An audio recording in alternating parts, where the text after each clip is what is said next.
Ce podcast est sponsorisé par monpetitnageur.com, un programme unique qui vous permet d'apprendre à nager à votre enfant en quelques semaines, sans être maître nageur et sans matériel. Simple, efficace et amusant, tout le monde peut plonger dans l'aventure aquatique en toute sécurité.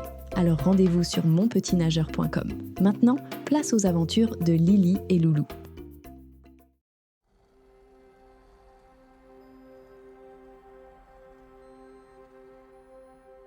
Le matin était paisible sous l'océan. Les rayons du soleil traversaient doucement l'eau cristalline, illuminant les récifs aux couleurs éclatantes. Lily profitait de la tranquillité du lagon lorsqu'elle se rappela la mission que sa mère lui avait confiée, trouver du corail rouge. Ce corail rare et précieux servait à la fois à créer des ornements marins et à fabriquer des remèdes naturels. Il ne poussait que dans certaines grottes profondes et difficiles d'accès. Seule, elle ne pourrait pas accomplir cette tâche, mais elle savait exactement qui pouvait l'aider. Elle se mit en route pour retrouver Loulou. Elle le trouva un peu plus loin, en pleine séance d'exploration sous-marine. Il s'entraînait à ses immersions, plongeant à plusieurs reprises pour ramasser des coquillages qu'il empilait soigneusement dans un petit filet. Il semblait vouloir en rassembler suffisamment pour fabriquer des roux-doudous, ces friandises qu'il adorait. Lorsqu'il aperçut Lily arriver, il arrêta son activité, intrigué. Lily lui expliqua l'objectif de leur prochaine aventure. Loulou, qui connaissait bien la région, se rappela immédiatement l'existence de la grotte du corail rouge. Cependant, il savait aussi qu'elle était difficile d'accès. L'entrée était minuscule, bien trop étroite pour eux. Il était donc indispensable de trouver quelqu'un capable de se faufiler à l'intérieur et de leur ouvrir un passage. Loulou réfléchit un instant et pensa immédiatement à Gabi la Gobi, un gobi connu pour son agilité et sa capacité à se déplacer dans les endroits les plus inaccessibles. Lily approuva cette idée et tous deux partirent à sa recherche. Ils le trouvèrent au fond de l'eau, posé sur le sable, presque invisible grâce à son incroyable capacité de camouflage. Son corps, qui se confondait avec le décor, rendait sa présence discrète. Seuls ses petits yeux vifs trahissaient son emplacement. Après avoir écouté l'histoire de Lily et Loulou, Gabi sembla amusé par l'idée d'un défi. Il accepta sans hésiter et les invita à le suivre. Il connaissait bien la grotte et savait exactement comment les aider à atteindre le corail rouge. À peine avaient-ils franchi le premier passage qu'un nouveau défi se dressa devant eux. Une paroi rocheuse, abrupte, bloquait leur progression. Le seul moyen de continuer était de grimper jusqu'à un tunnel situé plus haut. Gabi s'élança sans la moindre hésitation.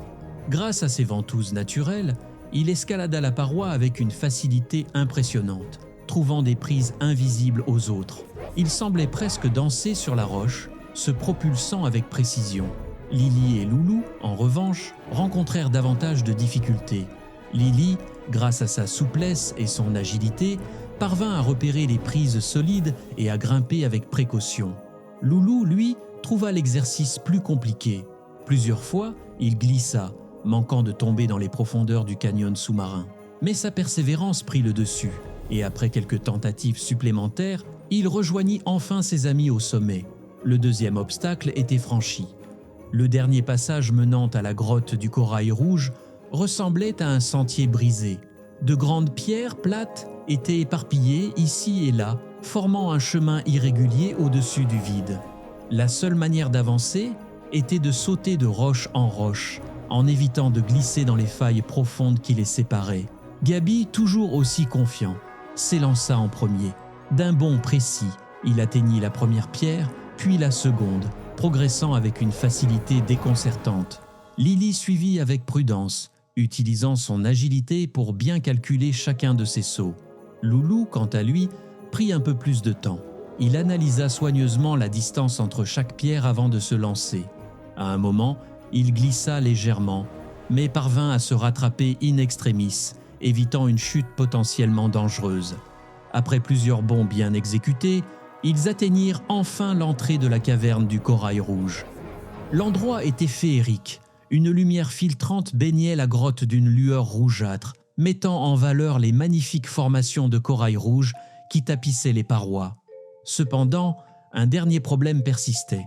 Une petite pierre bloquait une cheminée naturelle, empêchant l'eau de circuler librement et limitant l'accès au corail. Gaby, toujours observateur, comprit immédiatement la situation. Il s'approche de la roche avec prudence, cherchant le moyen le plus efficace de la déplacer sans provoquer un effondrement. D'un mouvement précis, il utilisa son corps pour pousser délicatement la pierre. Dès qu'elle bougea, un léger courant se remit à circuler dans la grotte, rendant l'accès au corail bien plus simple. Lily et Loulou purent alors s'approcher et récolter avec soin le précieux corail rouge. Le retour fut bien plus simple. Maintenant que les obstacles étaient franchis et que la cheminée était dégagée, le chemin était libre. De retour au récif, Lily et Loulou exprimèrent leur gratitude envers Gaby. Sans lui, jamais ils n'auraient pu accomplir leur mission. Loulou, en repensant aux épreuves traversées, réalisa à quel point chaque espèce avait des compétences uniques. Gaby, bien que petit, possédait une agilité et une intelligence incroyables qui avaient permis à toute l'équipe de réussir cette aventure.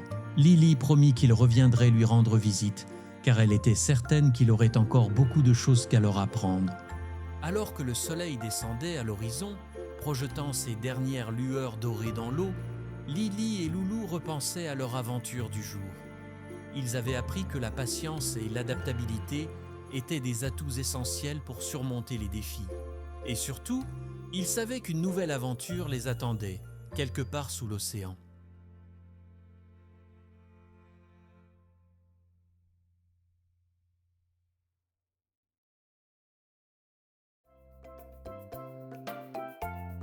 Vous venez d'écouter les aventures de Lily et Loulou. Ce podcast est sponsorisé par monpetitnageur.com, un programme en ligne pour les enfants de 3 à 6 ans qui souhaitent apprendre à nager, sans maître nageur et sans matériel. Si vous avez aimé cet épisode, pensez à vous abonner à notre podcast et n'oubliez pas de cliquer sur le bouton « J'aime pour plus d'aventures avec Lily et Loulou ».